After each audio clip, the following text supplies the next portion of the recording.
La verdad que la película de Michael Jackson no te contó. ¡Su puta madre! Años, Hollywood encontró en las biopics musicales una apuesta segura. Michael. Ahí están Rocketman de Elton John, Bohemian Rhapsody de Freddie Mercury Queen, Elvis e incluso recientemente Weatherman de Robbie Williams. Pero había un nombre que tarde o temprano tenía que llegar a la pantalla grande: Michael Jackson. Y es que Michael no fue solo un cantante exitoso, fue un fenómeno global. Revolucionó la música, los videos musicales, el baile y todo en una época donde no existían las redes sociales. Pero mientras en el escenario brillaba como nadie, fuera de él su vida siempre estuvo rodeada de polémica. Amigo, no puede ser que quedara con esta cara, amigo.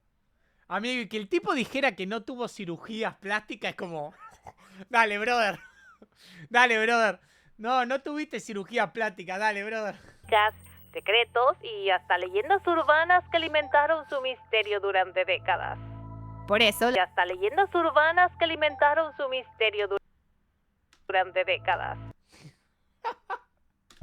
Por eso, la verdadera pregunta no es si merecía una película, sino si esta biopic estuvo a la altura del rey del pop y si se atrevieron a contar toda la verdad o solo la versión más conveniente. Hola, yo soy Mariana y hoy vamos a hablar de Michael. Este proyecto lleva preparándose desde el 2019, pero como suele pasar con las grandes producciones, nada fue sencillo. El rodaje estaba previsto para 2023, pero se atravesó la huelga de actores en Hollywood, lo que pausó y retrasó los planes. Las grabaciones arrancaron finalmente en enero de 2024, sin embargo, en 2025 tuvieron que regresar para filmar material adicional. Y es que el guion original no pensaba contar solo una parte de su vida, iba desde sus días con los Jackson 5 en los años 60, pasando por el momento en que se Las Jackson 5 tienen solo 2 canciones. convirtió en una superestrella e incluso tocaría uno de los capítulos más delicados y polémicos de su historia: las acusaciones de abusos en su contra. La idea en teoría era mostrar a Su puta madre. Michael Jackson como un ser humano con luz y sombra, sin endulzarlo demasiado y con una mirada imparcial, aunque el director Anton Fuqua ha puesto en duda las acusaciones contra Jackson, declarando The New Yorker que a veces la gente hace cosas desagradables por dinero. De acuerdo con Variety, la película originalmente arrancaba en 1993, justo después de las acusaciones de abuso sexual infantil contra el cantante. La primera escena era Michael mirando con tristeza su reflejo mientras la policía llegaba a su rancho Neverland. Después de eso, la historia viajaría a sus inicios para más adelante, en el tercer acto, retomar por completo ese capítulo de su vida. El problema es que esa escena y todas las demás relacionadas con las acusaciones terminaron fuera del corte final. La razón: durante el proceso descubrieron un acuerdo extrajudicial entre Jordan Chandler y Jackson que incluía una cláusula que impidía representarlo o mencionarlo en una película. Chandler fue quien acusó a Michael Jackson en 1993, así que eso habría obligado a reescribir una parte importante de la historia. Por eso en 2025 regresaron a filmar material. Lo que hizo Michael Jackson con los padres de este niño es que, como él supuestamente estaba de gira y todo, y no quería verse en un escándalo mediático, lo que hizo fue pagar hacer una conciliación fuera de juicio para dejarlo todo por la buena. Adicional y un nuevo final que ahora concluiría durante su tour Path de 1988, cuando estaba en su pleno apogeo. Según los reportes, se habla de que estas tomas, que se realizaron durante más de 20 días, costaron entre 10 y 15 millones de dólares extras que fueron cubiertos por el patrimonio de Jackson. Y lo que originalmente iba a estrenarse en abril de 2025 terminó moviéndose hasta el 2026. Según él, la historia no buscaba profundizar en las acusaciones, sino minimizar su peso y retratar a los Chandler como los villanos del conflicto. Incluso señaló que el personaje de John Branca, interpretado por Miles Teller, calificaba todo como una extorsión provocada por la avaricia de sus padres. En otras palabras, el mensaje que daba esa versión es que Michael Jackson era la víctima. Respecto a todo ese tercer acto que nunca vimos, el periodista Matthew Belloni de Puck aseguró haber leído esa versión original del guión y lo que contó dio O sea, cortaron todo lo interesante. bastante de qué hablar. Las escenas O eliminadas sea, ¿qué dejaron? ¿Cómo grababa el videoclip de Thriller? terminaron provocando una reestructuración importante y al final la película parece enfocarse mucho más en la música que en el ser humano. Eso sí, cuando se trata de los números musicales, la cosa está a otro nivel.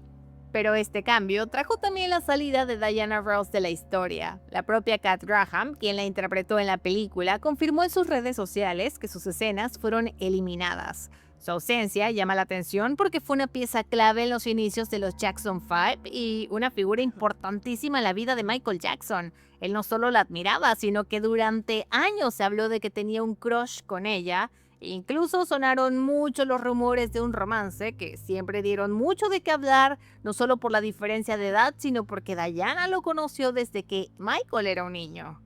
Michael es I want you interpretado back. por dos actores. En la Yeah. primera etapa le da vida a Giuliano Crubaldi, un niño que ya se había vuelto conocido en redes sociales por sus videos bailando como el rey del pop. Y fue precisamente eso lo que hizo que los productores pusieran sus ojos en él. Su casting no fue el tradicional, pero tiene sentido porque no solo buscaban a alguien que actuara, sino a alguien que tuviera esa misma esencia de Michael al moverse. Y aunque apenas tenía 9 años cuando lo eligieron, se tomó el papel muy en serio. Estudió Michael Jackson de pies a cabeza, cómo hablaba, cómo se movía en los shows con los Jackson 5 y entrenó durante 5 meses con coreógrafos para perfeccionar cada paso. La siguiente etapa quedó en manos de Jafar Jackson, sobrino de Michael e hijo de Jermaine Jackson, el hermano mayor del cantante. Si bien muchos podríamos considerar esto como un caso de nepotismo, Todo queda en familia. la realidad es que Jafar se lo ganó a pulso. No solo tiene un parecido físico impresionante, sino que también trabajó para aprender a hablar, moverse y proyectar la misma energía de su tío. Su audición fue bastante particular. Todo comenzó con una nota de voz interpretando a Michael, algo que sorprendió al equipo, pero no bastó para darle el papel. El casting se alargó durante 2 años, tiempo en el que estuvo entrenando duro con coaches para perfeccionar la voz, los gestos y los pasos. Jafar contó que se sintió profundamente honrado de ser elegido y que tener acceso a escritos personales de Michael como diarios, poemas, mantras y afirmaciones lo ayudó muchísimo a conectarse con él. Incluso confesó que empezó a pegar sus propias afirmaciones en paredes y espejos. Jafar tenía 12 años cuando su tío falleció, así que lo recuerda perfecto. Ha contado momentos jugando juegos de mesa con él y las veces que visitó Neverland donde decía pasarle increíble. Esta película además marca su debut en el cine porque mantra. antes de esto, como muchos en la familia Jackson, también estaba enfocado en la música y el baile, pues es algo que claramente corre por sus venas. A ver, todo lo que quiera. Los únicos que tenían talento de la familia Jackson eran Michael y la hermana. Todo bien. El resto estaba bailando de fondo en los Jackson 5, todo bien. Un dato que pocos esperaban es que Lady Gaga terminó teniendo un papel indirecto dentro de la película gracias a la enorme colección de objetos que posee de Michael Jackson. Y es que Lady Gaga se ha convertido en una de las mayores coleccionistas privadas del artista. Se calcula que tiene más de 400 piezas, entre ellas la icónica chamarra de Thriller. Lo más interesante es que parte de esa colección habría sido utilizada para esta cinta. Los productores le pidieron prestadas algunas prendas originales de Michael y según reportes, Gaga aceptó sin cobrar un solo dólar a cambio de poder asistir a los días de rodaje que ella quisiera.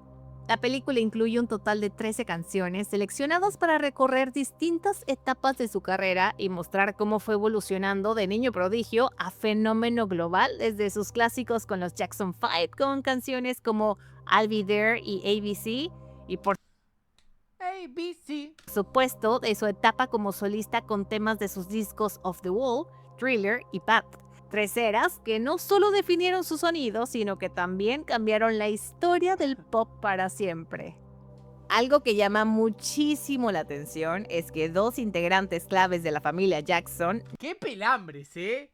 ¡Qué pelambres, amigo! Mirá esas pelambres, amigo. Mirá esas pelambreras, amigo. Mirá esa pelambre, amigo. ¿Cómo hace para que toque tan uniforme, amigo? no se involucraron en lo absoluto con esta película. La primera es nada menos que su hermana menor Janet Jackson, quien ni siquiera aparece en la cinta. Vaya, es como si en este universo ni siquiera existiera, lo que es rarísimo porque Janet Jackson es la única, además de Michael, que tenía talento. de todos sus hermanos, siempre se percibió que Janet era de las más cercanas a Michael. Incluso en los momentos más complicados, cuando su reputación quedó en duda tras las denuncias, Janet se mantuvo a su lado, como en los MTV Music Awards de 1995, cuando apareció usando una playera que decía Pervertida 2, un mensaje que muchos interpretaron como si Michael es un pervertido, entonces yo también lo soy. Muy distinto a lo que hizo la Toya, quien en ese momento no dudó en acusar públicamente a su hermano, aunque años después se retractaría de ello. Según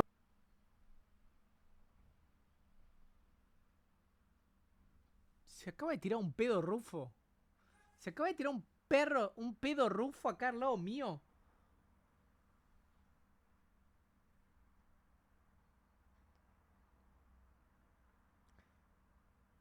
La Toya es una conchuda. La otra era Chad. reveló la propia La Toya, Janet rechazó participar y también ser retratada en esta película. La Toya solo se limitó a decir que le habría encantado que todos formaran parte del proyecto. La otra ausencia que no pasó desapercibida fue la de Paris Jackson, Pero bueno, Paris solo aparece con Michael cuando era una bebé. O sea... hija de Michael, pero ella se ¿Sabían que esta mina no tiene un hueco en la unión de la nariz de tanta coca que se metió? La panadera se metió tanta harina, tanta harina, que le quedó un hueco en el medio de la nariz. ha dejado bien clara su postura.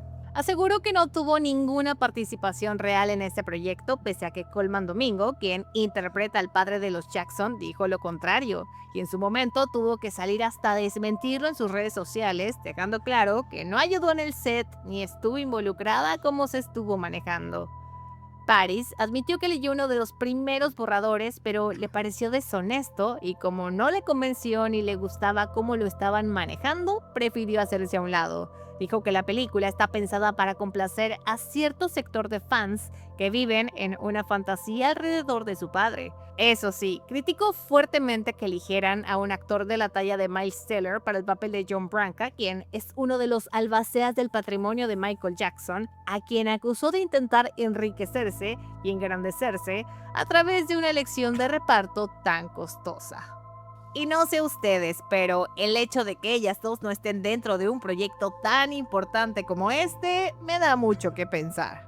Michael Joseph Jackson nació el 29 de agosto de 1958 en Gary, Indiana, y fue el octavo de los 10 hijos de la familia Jackson. Venía de una familia Hay que tener 10 pibes, ¿no? La concha de la madre. numerosa, de clase trabajadora, que vivía apretada en una pequeña casa de apenas 2 recámaras.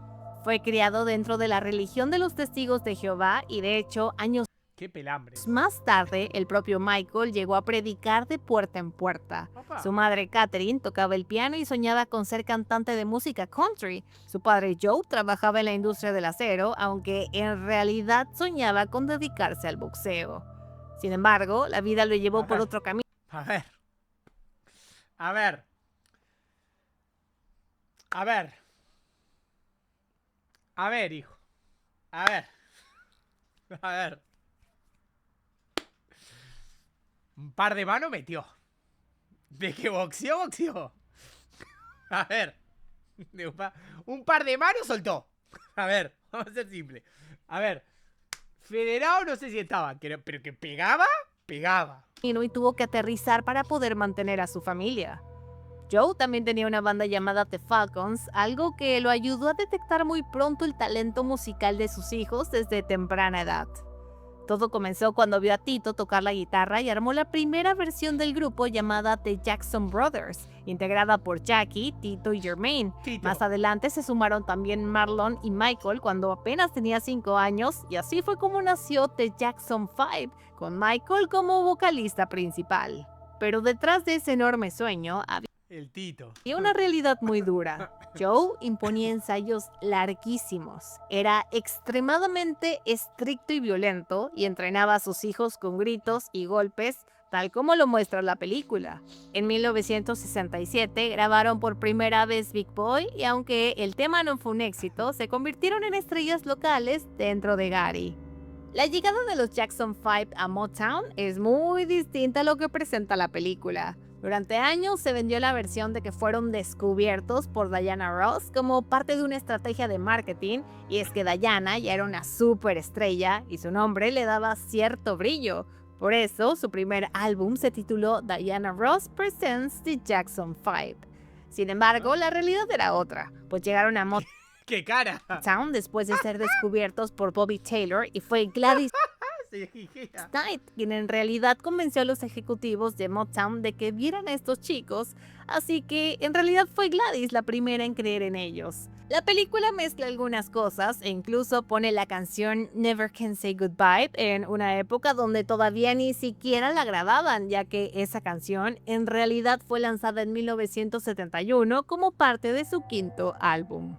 Otra imprecisión es que muestran también que el primer álbum fue ABC, de donde se desprendió la canción del mismo nombre, aunque en la película nombraron al álbum de otra manera. La cosa es que ABC perteneció en realidad a su segundo álbum y fue lanzado en 1970. A lo largo de la película nos dejan claro que Michael tuvo una infancia solitaria, sin amigos, sin tiempo para jugar y cargando responsabilidades que no correspondían a un niño tan pequeño. Pobre Michael. Mientras otros vivían su niñez, él trabajaba, ensayaba y aprendía demasiado pronto lo que era la presión. Tal vez por eso se refugiaba tanto en los cuentos de hadas, especialmente en Peter Pan, personaje que aparece en distintas etapas de su vida. Incluso al crecer, si se fijan, la decoración de su habitación no cambia. Siguen ahí figuras como Pinocho, Mickey Mouse y por supuesto Peter Pan. No por nada llamó Neverland a su rancho, como si una parte de Michael se hubiera quedado atrapada en esa infancia que nunca le permitieron vivir y pasar el resto de su vida intentando volver a ella. Debido a que no tuvo una infancia normal ni muchos Hola, güey. Hola, güey. Hola, ¿cómo estás, güey? amigos, Michael desarrolló un cariño muy especial por las mascotas y hasta en eso era diferente. No se conformaba con perros. A ver, me fijo, Bash. Me pasa que como flequillo tiene mi celular para compartir internet. Ya me fijo.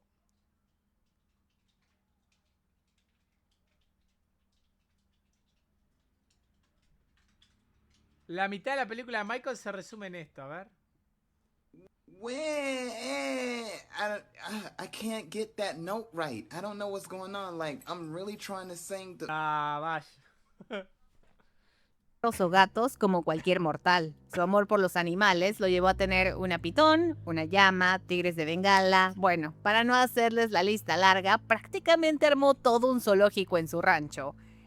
A mí cuando tienen animales exóticos no me gusta. Es muy de narco tener eso. Un tigre de Bengala no es lugar. Tal su fascinación que incluso hubo un tiempo en el que quiso adoptar a Keiko, la famosa orca de Liberen a Willy, película ligada a Michael por la canción Will You Be There. Pero el plan nunca se concretó porque el costo era una locura entre la compra, traslado y mantenimiento. Su mascota más famosa fue sin duda Bubbles, un chimpancé que, tal como muestra la cinta, Michael rescató de un centro de investigación en Texas donde experimentaban con él. Muy pronto se volvieron inseparables. Bubbles lo acompañaba a todos lados, viajaba con él en giras e incluso tuvo su propio cameo en el videoclip Liberian Girl. Bubbles vivió en Neverland hasta el año 2003, ya que al llegar a la adultez comenzó a volverse más agresivo. Por seguridad y ante el temor de que pudiera lastimar al recién nacido Prince Michael, Bubbles fue trasladado a un santuario para primates. Actualmente, Bubbles tiene 43 años, vive en un centro para grandes simios en Florida y el patrimonio de Jackson sigue cubriendo sus cuidados. Oh, lo más grande del sistema. Lo más duro del sistema, el Bubbles. El Bubbles es lo más duro del sistema, hermano, lo más duro. Bubbles llegó a ser como un hijo para Michael y resulta increíble pensar cómo incluso después de su muerte, de alguna manera sigue habiendo por él. Por cierto, para la película no utilizaron a un chimpancé real, sino que Bubbles fue recreado con CGI. Está duro ese Bubbles. Este no va bien. La primera película que Michael ve junto a su madre es Singing in the Rain y no parece un detalle puesto al azar. Estamos hablando de un clásico donde la música, el baile y la fantasía lo transforman todo, justo los mismos elementos que más tarde definirían su carrera. La película da un enorme salto a 1978 y de pronto vemos a Michael Jackson hablando con el productor musical Quincy Jones sobre sus planes de su álbum en solitario Off the Wall. La cinta avanza tan rápido que pasa por alto muchos detalles, como el hecho de que Michael conoció a Quincy durante el rodaje de The Wiz. Porque sí, Michael también llegó a actuar y en esa película interpretó al espantapájaros junto a Diana Ross. En fin, ese primer encuentro entre ellos fue clave porque Michael buscaba evolucionar como solista y Quincy vio de inmediato su ¿Pero se la clavó a Diana o no? potencial. Además, Off the Wall no fue el primer álbum de Michael en solitario, de hecho, este ya era el quinto y sus anteriores trabajos los había realizado mientras seguía trabajando con los Jackson 5. Y sí, varios de esos temas tuvieron un gran impacto. De hecho, uno de los más importantes fue Ben, lanzada en 1972, ¿Ven?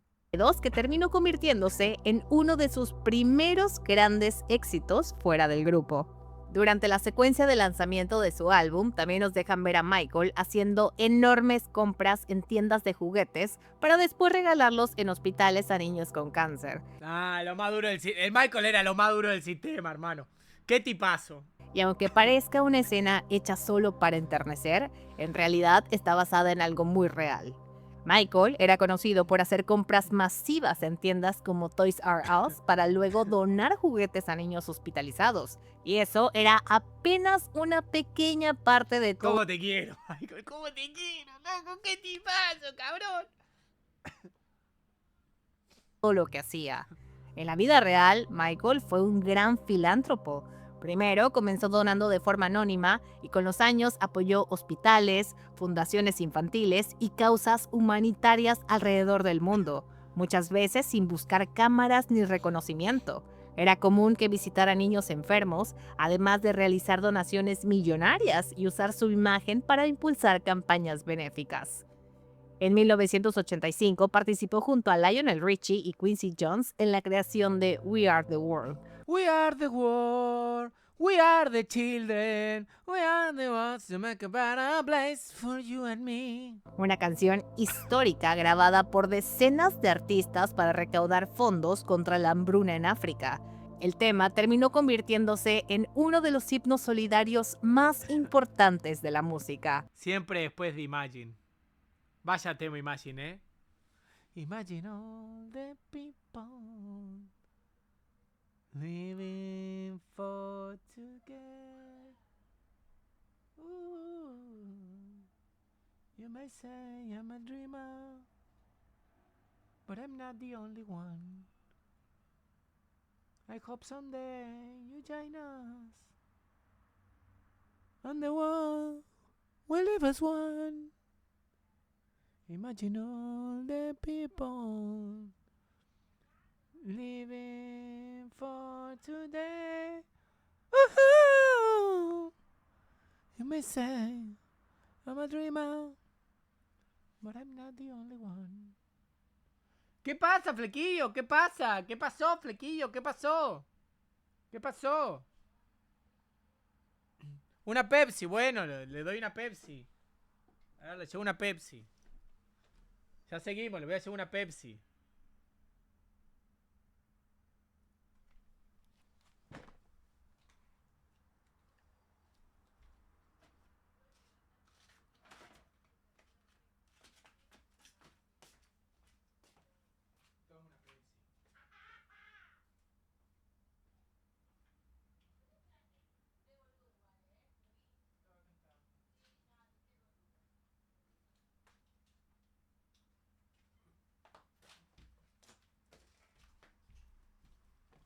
Chavales, tenemos un problema. Pana cagó.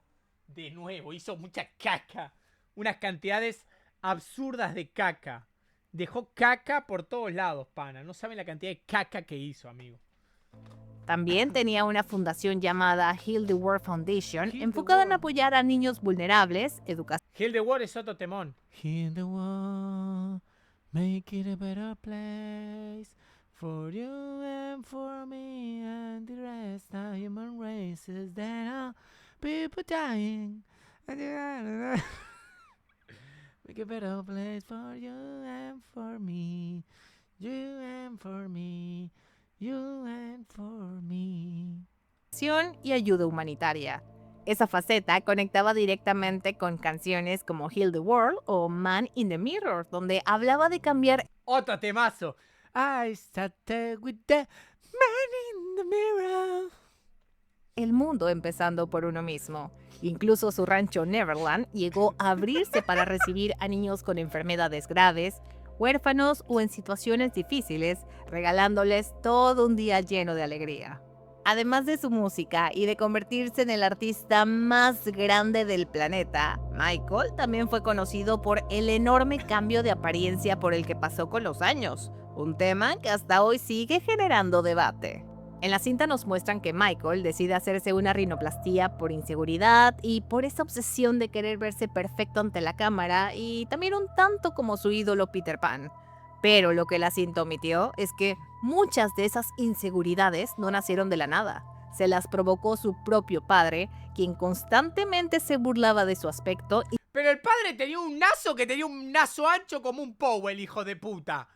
¿Qué se va a meter con la nariz de este si acá tenía un Powell, hijo de puta? ¿Con qué naso se va a meter? Vos sos Michael Jackson, tu padre te dice algo y le decís, pero pará de proyectarte. Mirá el naso que tenía. Mirá el nazón que tenía acá. le repetía que tenía una nariz demasiado grande.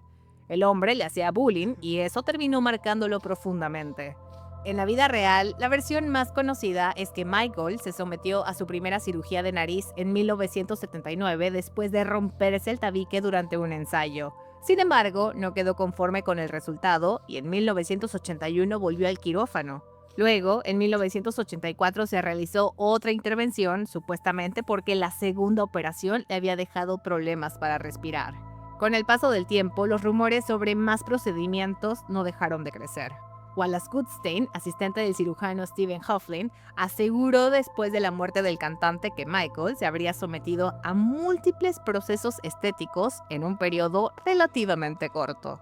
La cinta también aborda el cambio del color de su piel, que fue uno de los temas más discutidos de toda su vida. Durante años se dijo de todo, que se cambió el color, que renegaba de sus raíces, pero la realidad fue muy diferente. Michael padecía vitiligo, una condición en la que la piel pierde melanina en ciertas zonas, ¿Tú eres vitiligo o no? ¿Tú eres uno de los vitiligos? provocando manchas más claras. En personas de piel morena, como era su caso, el contraste suele ser mucho más notorio y por eso llamó tanto la atención. Su vitiligo comenzó a hacerse más visible en los años 80 y durante mucho tiempo intentó cubrirlo con maquillaje, ropa, accesorios e incluso ese famoso guante que con los años terminó volviéndose parte de su imagen más icónica. Pero conforme la condición avanzó, el cambio se hizo cada vez más evidente y su piel comenzó a verse más clara con el paso del tiempo. La primera vez que habló públicamente del tema fue en 1993 durante... Pero yo pregunto, ¿el vitiligo es tan perfecto? O sea, ¿te deja tan... ¿cómo decirlo? ¿Sin lugares negros? Porque yo tenía entendido que era por manchas. O sea, que te salía mancha acá, otra acá, otra acá, otra acá. Y el de Gil era como... O sea, le salió todo uniforme. Todo tiki, tiki, tiki, tiki, tiki. su entrevista con Oprah Winfrey, donde admitió que le dolía profundamente todo lo que la gente inventaba sobre su apariencia. Tras su muerte, la autopsia confirmó que Michael sí padecía vitiligo, poniendo fin a uno de los rumores más grandes que lo rodeaba. Mientras Joe le cuenta a sus hijos los planes que tiene para la nueva gira con The Jackson 5, uno de ellos le cuestiona cómo lo harán Qué nazo tenía, ¿eh? sin Jermaine, pero Joe solo se limita a decir que su hermano tomó esa decisión cuando dejaron Motown.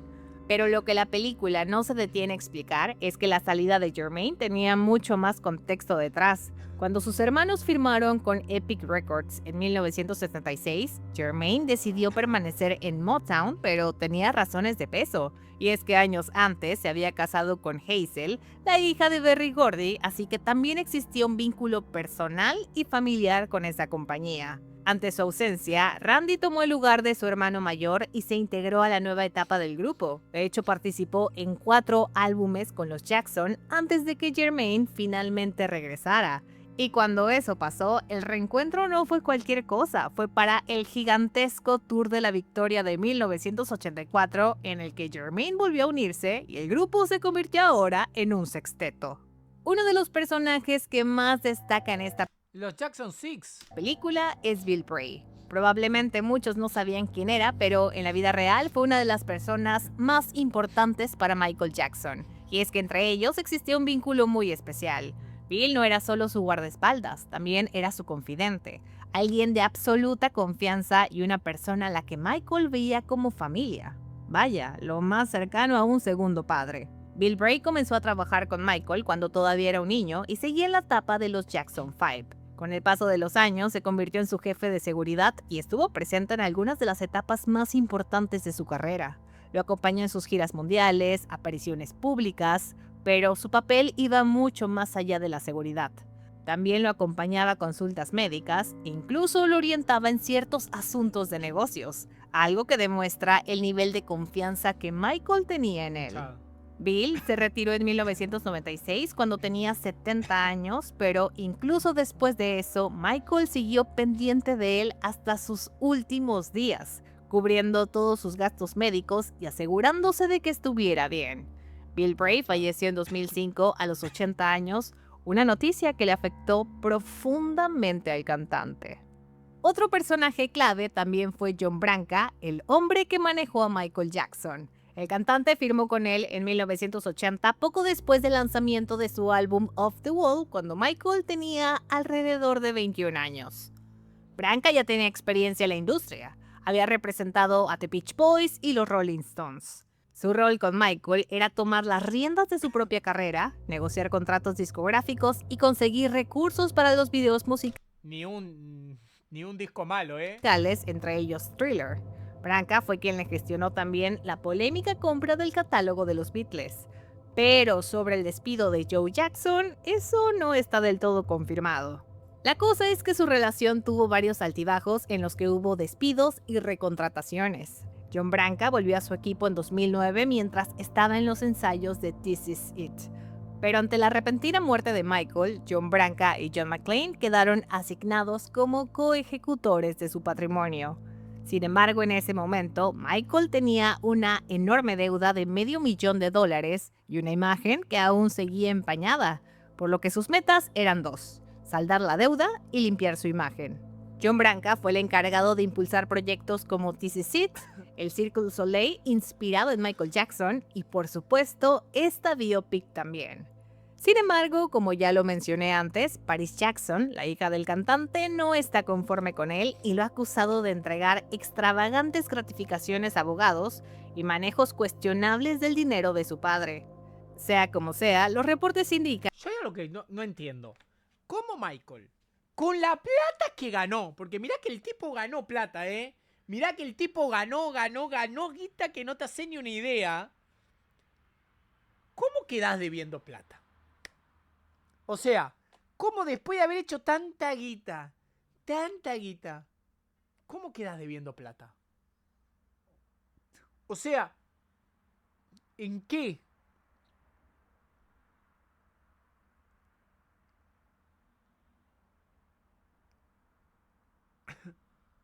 que ha generado más de $3,000 millones en ingresos brutos desde el 2009, haciendo bastante rentable el nombre de Michael Jackson. Retomando la historia, Branca comenzó a trabajar con él en la era de Thriller, cuando Michael estaba por cambiar la industria para siempre. Y no es exageración. Hablamos del álbum solista más vendido de todos los tiempos. Vendió alrededor de 70 millones de copias Después de este video vamos a ver un video de los discos más vendidos de la historia. a nivel mundial. Ganó 8 premios Grammys e imagínense esto, de los 10 sencillos, 7 fueron número 1.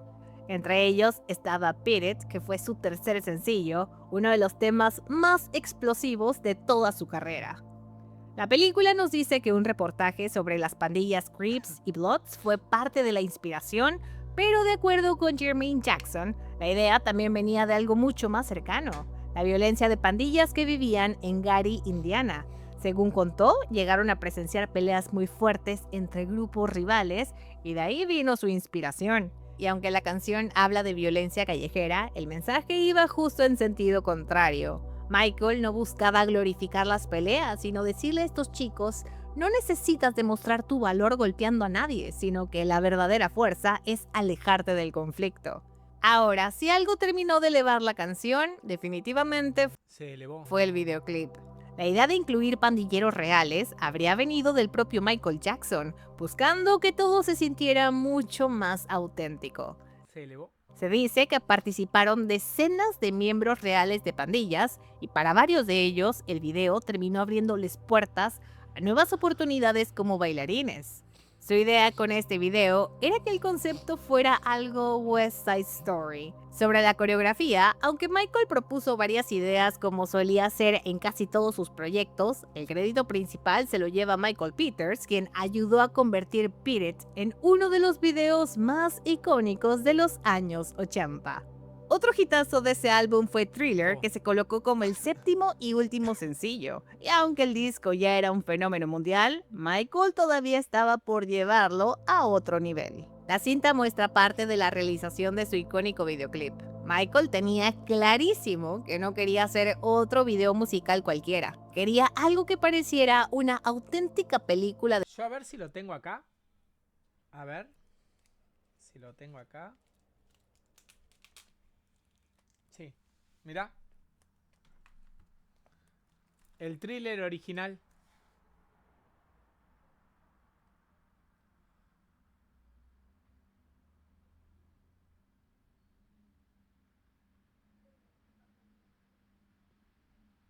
El disco original de Thriller.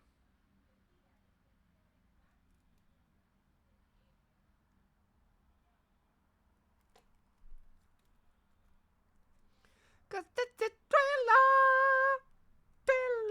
night, and I'm starting to see you want to be too much about.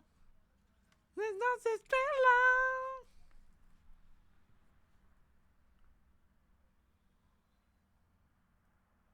terror y no solo un performance. Por eso buscó a John Landis después de quedar fascinado con Un hombre lobo americano en Londres. Y justo por eso, el póster de esa película aparece en la cartelera del video como un pequeño guiño. El resultado fue mucho más que un videoclip. Prácticamente es un cortometraje de 14 minutos que cambió para siempre la industria musical. No por nada, es para muchos considerado el mejor video musical de todos los tiempos. Por otro lado, la legendaria coreografía fue creada también por Michael Peters con la colaboración de Michael Jackson y hasta la fecha la gente sigue recreando esos pasos en fiestas, shows, escuelas alrededor de todo el mundo. Por cierto, para recrear ese momento en la cinta se fueron hasta Union Pacific Avenue, la misma calle donde Michael grabó su icónico baile de Thriller, y no solo eso, también utilizaron la misma chamarra roja que utilizó Michael Jackson también. Tras la realización de este video, Michael visita a Walter Jetnikoff, el presidente de CBS Records, interpretado por Mike Myers, para pedirle apoyo con MTV. Y es que en ese momento la cadena prácticamente no programaba artistas afroamericanos. Y aunque la película dramatiza el encuentro, el fondo sí era real.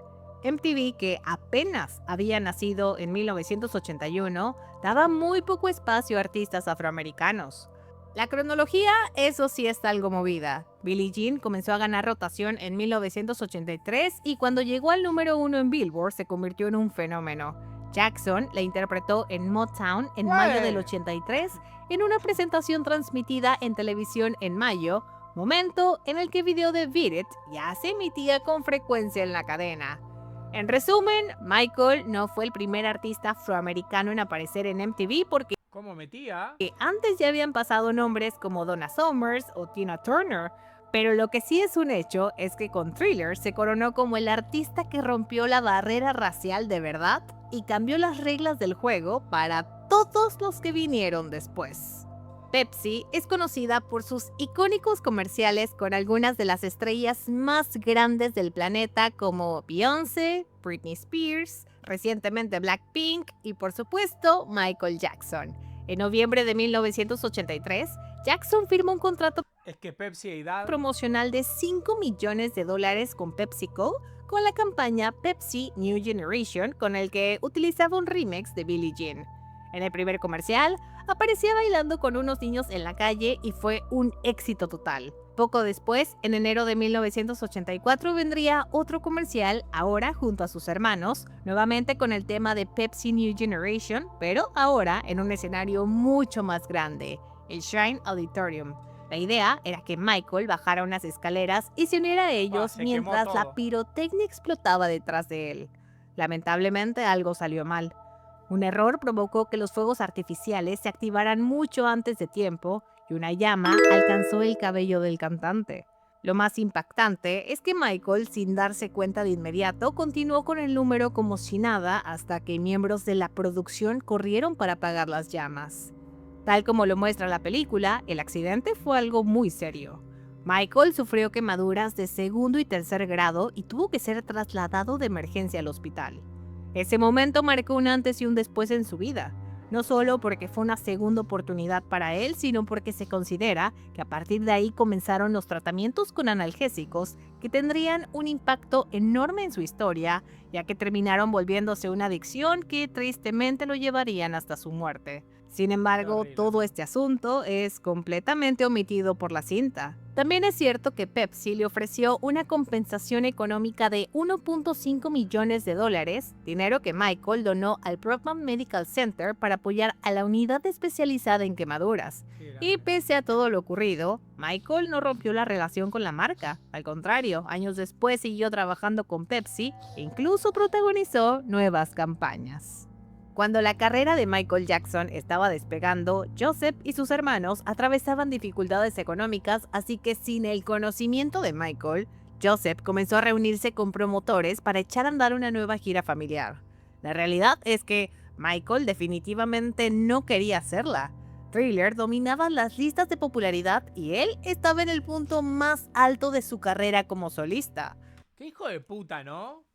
Qué hijo de mil puta. Mirá que tiene que ser un sorete. Pero terminó accediendo en gran parte porque su madre se lo pidió. Por eso es que muchos consideran que en realidad aquella gira no fue la gira de los Jackson, fue la gira de Thriller. Porque honestamente, la mayoría del público iba a ver a Michael y por eso los shows fueron llenos totales. Además de que resultó muy irónico de que, a pesar de que se llamó Victory Tour, no interpretaron ninguna de las canciones de ese álbum, sino que gran parte del setlist estaba compuesto por temas de Off the Wall y Thriller. La gira incluyó más de 50 presentaciones por Estados Unidos y Canadá y quedó marcada por ser la primera y única vez que actuaron juntos los 6 hermanos en una gira. Pero detrás del éxito también había muchas tensiones. Se habló de roces internos, diferencias y un ambiente complicado entre ellos. Incluso gente cercana a Michael aseguró que para él fue de las peores experiencias que vivió junto a sus hermanos. O sea, a ver, vos lo que tenés que entender es que cuando el talentoso es él, vos tenés que cerrar el orto y actuar. O sea, te está salvando la vida, te está dando plata infinita. Cerrá el orto y decís, gracias hermano, qué pene tengo que chupar. Todo explotó en diciembre de 1984, al final de una presentación en Los Ángeles, cuando Michael anunció sobre el escenario que esa sería la última vez que actuarían juntos. Nadie lo esperaba, y mucho menos después de que Joseph había prometido llevar la gira a Europa y Australia. Y a pesar de los conflictos con su familia y el enorme éxito que estaba teniendo, Michael todavía vivía en la casa familiar junto a sus padres. Fue hasta años después, cuando adquirió Neverland en 1988, que finalmente se mudó. Respecto a su primera gran gira en solitario y con lo que prácticamente cierra la película fue el Bad World Tour que comenzó en 1987 para promocionar su séptimo álbum Bad. Una gira mundial gigantesca de 123 conciertos que terminó por confirmar lo que todos sabían. Michael Jackson no necesitaba a nadie para llenar estadios alrededor del mundo. A pesar de que la película nunca se concibió originalmente como una historia de 2 o más partes, la cinta termina con la leyenda "Su historia continúa", lo que nos hace creer que viene otra película más. Y es que seguramente entre la reestructuración del guión por los temas legales, los aplazamientos y los cambios de última hora, el proyecto simplemente se les salió de control y prefirieron cortar la historia de la mitad antes que forzarla en una sola entrega. Porque evidentemente todavía queda muchísimo por contar. Sus giras mundiales, el Super Bowl, su faceta como padre, las demandas, las polémicas, el escrutinio brutal que vivió y por supuesto sus últimos años. Literalmente, la parte más intensa y controversial de toda su vida no ha sido contada. De acuerdo con The Hollywood Reporter, el guión de una posible secuela aún no estaría terminado y la decisión de continuar no dependería únicamente de la taquilla, sino también del interés y deseo de los fans. Que bueno, en este punto no creo que quede duda con la taquilla y el amor de los fans, porque mientras yo estoy haciendo este video, la película ya suma $217 millones, convirtiéndose en el estreno más exitoso de la historia para una película biográfica. Anteriormente ese récord lo ostentaba Bohemian Rhapsody con $124 millones. Así que una vez más queda claro que Michael convierte en oro todo lo que toca y por algo sigue siendo el rey. Cuéntame cuál es tu canción Es que Michael, amigo. favorita y Es que el putísimo Michael, chaval.